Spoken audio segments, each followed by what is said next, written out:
नमस्कार, city post live में आपका स्वागत है। मैं हूं अनुराग। जेडीयू ने मोर्चा खोल दिया है विपक्ष के खिलाफ और अब जेडीयू जिस तरह से नए तेवर कलेवर के साथ आ रही है, क्योंकि राष्ट्रीय अध्यक्ष बदल गए हैं। ललन सिंह पटना में हैं और पटना आने के बाद उनका जोरदार स्वागत हुआ था और उसके बाद मुलाकातों का दौर भी लगातार जारी है। सीएम नीतीश कुमार से कल उन्होंने मुलाकात की थी और उसके बाद आज उन्होंने जेडीयू के संसदीय बोर्ड के अध्यक्ष उपेंद्र कुशवाहा से भी मुलाकात की। हालांकि इस बीच जेडीयू के अंदर एक विवाद भी जरूर खड़ा हो गया, पोस्टर का विवाद। जो पोस्टर में ललन सिंह गायब हो गए तो ये मामला तूल पकड़ लिया मामले ने, और उसके बाद आनंद फानन में जेडीयू ऑफिस से जो तमाम पोस्टर लगाए गए थे बिना ललन सिंह के, बिना उपेंद्र कुशवाहा के, उन तमाम पोस्टरों को हटा दिया गया।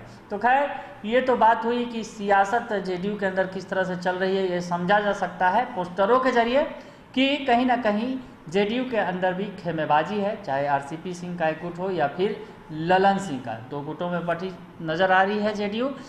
खैर इस बीच जेडीयू के प्रवक्ताओं ने मोर्चा संभाला है और जेडीयू के प्रवक्ता बैठ गए हैं बखिया उखेड़ने के लिए विपक्ष की। तो आज जेडीयू के तमाम प्रवक्ताओं, चाहे नीरज कुमार हो जो मुख्य प्रवक्ता हैं, उसके अलावा अजय आलोक और निखिल मंडल, ये तीनों जो प्रवक्ता हैं बैठे और विपक्ष के ऊपर निशाना साधा और सरकार के काम की तारीफ की। तो क्या कुछ कह रहे हैं नीरज कुमार, आप सुनिए, जो मुख्य प्रवक्ता हैं जेडीयू के। जब बिहार में विकास महत्वपूर्ण एजेंडा हो तो पॉलिटिकल कोविड के भी शिकार हो गए। राजनीति का कोरोना जिसको कहते हैं उसके भी लोग शिकार हैं। एक तरफ हम जो काम किए हैं हम उसका लेखा जोखा देते हैं, हम उनके कार्यों का एहसास कराते हैं कि आपको भी मौका मिला तो आपने क्या काम किया, और हमारा काम गांव गांव में दिखाई पड़ता है, लोगों को मन से एहसास होता है। तो निश्चित रूप से पार्टी के इस महत्वपूर्ण दायित्व से और पार्टी के साथियों में जो उत्साह का संचार हुआ है और ऐसे पॉलिटिकल कोविड के लोग हैं जिनको न्यायपालिका ने सजा दे दिया, यही पुरस्कार है, पूरे शासनकाल का पुरस्कार अगर देखिएगा तो न्यायपालिका सजा मुकर्रर। और हमारे नेता आदरणीय नीतीश कुमार जी को कोई राजनीतिक विरासत नहीं, देश और दुनिया का 21 पुरस्कार दिया गया, क्लाइमेट लीडर तक कहा गया। यूएन ने कहा कि क्लाइमेट लीडर, सोशल जस्टिस का पुरस्कार उनको मिला। केवल अपने काम जो, इसके अलावा तो विभिन्न योजनाओं के बारे में तो विस्तार में बताने की जरूरत नहीं है, लेकिन हम आप तमाम साथियों से यही कहना चाहते हैं कि बिहार में माननीय मुख्यमंत्री नीतीश कुमार जी ने अपने शासनकाल को अगर जनसंख्या का घनत्व और जो चुनौती। तो सुन लिया आपने कि नीरज कुमार जो मुख्य प्रवक्ता हैं उनका कहना है कि कुछ लोग राजनीतिक कोविड-19 के शिकार रहे हैं।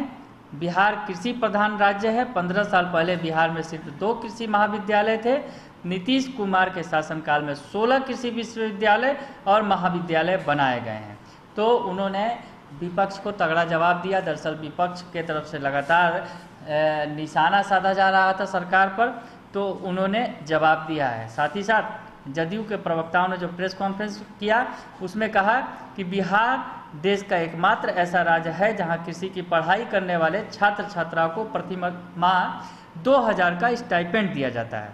उससे पहले तो नीरज कुमार ने ये कहा, और उसके अलावा जदयू के प्रवक्ता निखिल मंडल और अजय आलोक ने भी कमान संभाली। अजय आलोक ने कहा कि बिहार की कुल वयस्क आबादी में से 50% का कोरोना जांच हो चुका है। कई राज्य ऐसे हैं जहां की सरकार कोरोना के चलते मरने वालों के परिजनों को 25 या 50 हज़ार रुपये दे रही है। मीडिया में इसकी चर्चा होती है। हमारे नेता ने 4 लाख रुपये देने का फैसला किया है, लेकिन इसे मीडिया में उतनी तवज्जो नहीं मिली। तो अजय आलोक जो प्रवक्ता क्या कुछ कर रहे हैं इस मौके पर, तो ये भी सुनिए आप।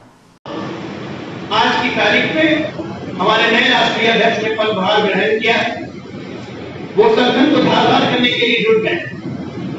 बिहार के बारे में ललन बाबू को किसी से सीखने की जरूरत नहीं। मछली को कोई तैरना नहीं सिखाता। वो हर जिले के हर कार्यकर्ता से वाकिफ है, उनको पता है कि कैसे सबको जोड़ना है। जदयू के लिए सबसे बड़ी चैलेंज ये है कि हमें अन्य राज्यों में अपनी उपस्थिति दर्ज करानी है। जैसा कि हमारे राष्ट्रीय अध्यक्ष ने कहा कि 2 राज्यों में हम हैं, 2 राज्यों में और होंगे तो हम राष्ट्रीय पार्टी बनेंगे। और जदयू अपनी पूरी ताकत, अपनी पूरी क्षमता से अपने राष्ट्रीय अध्यक्ष के पीछे खड़ा है। हम चाहेंगे कि एनडीए गठबंधन में हम रहें, लेकिन अगर किन्हीं कारणवश अगर हमें जगह नहीं मिलती है तो एक स्वतंत्र राजनीतिक दल के रूप से हम चुनाव लड़ने के लिए स्वतंत्र हैं। और हमारा प्रदर्शन हमेशा से अच्छा रहा है, चाहे वो अरुणाचल प्रदेश हो, चाहे वो मणिपुर हो, चाहे वो नागालैंड हो, हर जगह जदयू ने अपनी उपस्थिति दर्ज कराई है। तो हम उम्मीद करते हैं कि आज का प्रेस कॉन्फ्रेंस मुख्य तौर पर ये बताने के लिए था कि राष्ट्रीय अध्यक्ष ललन सिंह के नेतृत्व में जनता दल यूनाइटेड एक नए टेबल, एक नए कलेवर के साथ आ रही, जहां अपनी मांगों को हम पुरजोर से रखेंगे, जनता के बीच में जाएंगे और हमारा एक ही लक्ष्य होगा, सबसे नीचे से लेके सबसे ऊपर तक संगठन एक सूत्र में बंधा रहेगा और जनता से कनेक्ट डायरेक्ट होगा। और इससे के लिए ललन सिंह भी माध्यम में, हम प्रवक्ता लोग माध्यम में, पूरी की पूरी पार्टी माध्यम में। और हम चाहेंगे मीडिया बंधुओं से यह आग्रह है कि कृपया करके राज्य सरकार की उपलब्धियों को आप बताइए, सिर्फ हमारे बोलने से नहीं होगा। जैसा कि मैंने कहा 25,000 50,000 दिखने वाले टीवी एडवर्टीजमेंट पे आ रहे हैं। आपका प्रदेश बिहार 4-4 लाख रुपया लोग दे रहे मरने पे, हमारी चर्चा कोई नहीं करता। चर्चा होनी जरूरी है। थोड़ा मीडिया बंधु आप लोग से अनुरोध है कि थोड़ा बिहार की अच्छी चर्चा कीजिए, से नेगेटिव चर्चा कर सुनते सुनते बिहार यहाँ तक आ गया। और बाकी हमारे विरोधी लोग जो हैं, आपने कि जो जदयू के तमाम प्रवक्ता बैठे हुए हैं और विपक्ष पर हमला बोल रहे हैं और सरकार के काम की तारीफ करते नजर आ रहे हैं। बने रहिए सिटी पोस्ट लाइव के साथ, तमाम खबरों से आपको अपडेट कराएंगे। फिलहाल के लिए इतना ही, धन्यवाद।